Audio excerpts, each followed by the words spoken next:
Kanye West shedding some followers on Twitter because of the love that he's showing for President Trump and for my next guest. This morning, he called President Trump his brother.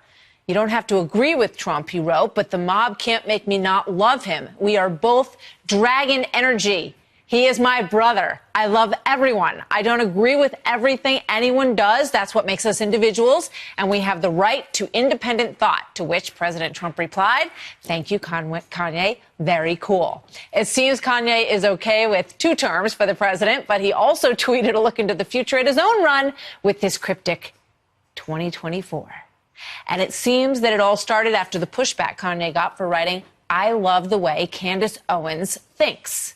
Here now is Candace Owens, Communications Director of Turning Point USA. Candace, good to see you tonight. Thank you very much for being with us this evening. I want to put up a tweet that you wrote. You said the masters control everything, including who blacks and even are even allowed to like. Kanye tweeted 7 words, and they jumped up and told blacks that they must immediately revolt. How many of you jumped up and did that? How many of you have your minds enslaved? Tell me about writing that.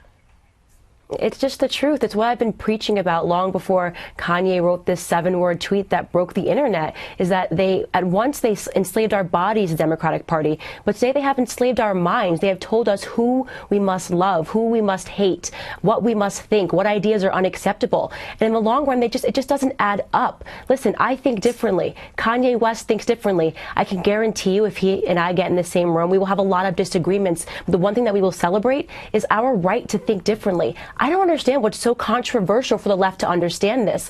The way that they have demonized him in the last 72 hours is almost sickening, but at the end of the day, it's going to have adverse effects. I can guarantee you that. Well, Kim Kardashian seems a bit concerned about it.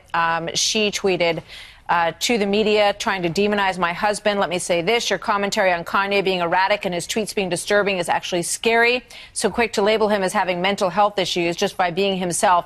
He's always been expressive. It's not fair. I want to take a look at John Legend, too, because he is very upset. I love that great, brilliant artists have the power to imagine a better future, but artists can't be blind to the truth. Candace.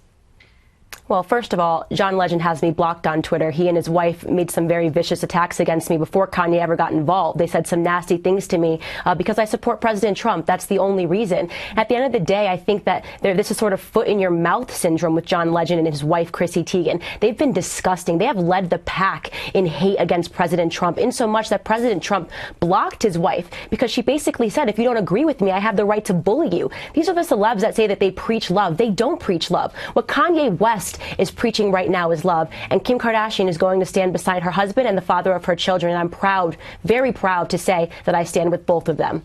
So when you look at how the African-American community has been treated by President Trump versus President Obama, you know, in terms of support, in terms of economic encouragement, in terms of empowerment, who do you think did a better job, has done a better job?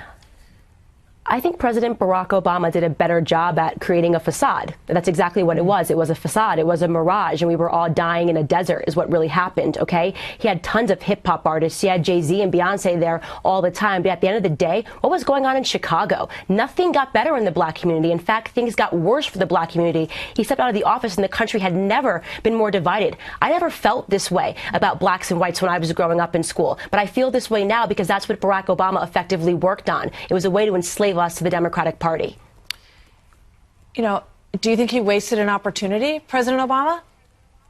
No, I think that he never really had power. At the end of the day, he never really had any power because he borrowed a lot of money to get into office. And at the end of the day, if you borrow money, they are the people that control your strings. On the other hand, we have President Donald Trump, and he's completely free because he walked in there as a billionaire, and they tried to demonize that. He became a billionaire because of capitalism and free markets, things that we should be celebrating in this country. That is what America is all about, the American dream, and anybody can do that. I'm so happy, again, to see that Kanye West is giving the American dream back to Black America. All right, Candace, thank you very much. Very interesting to talk with you, and I'm glad you're here tonight. We hope to see you again soon. Many thanks. Thank you so much for having me. You bet. Anytime.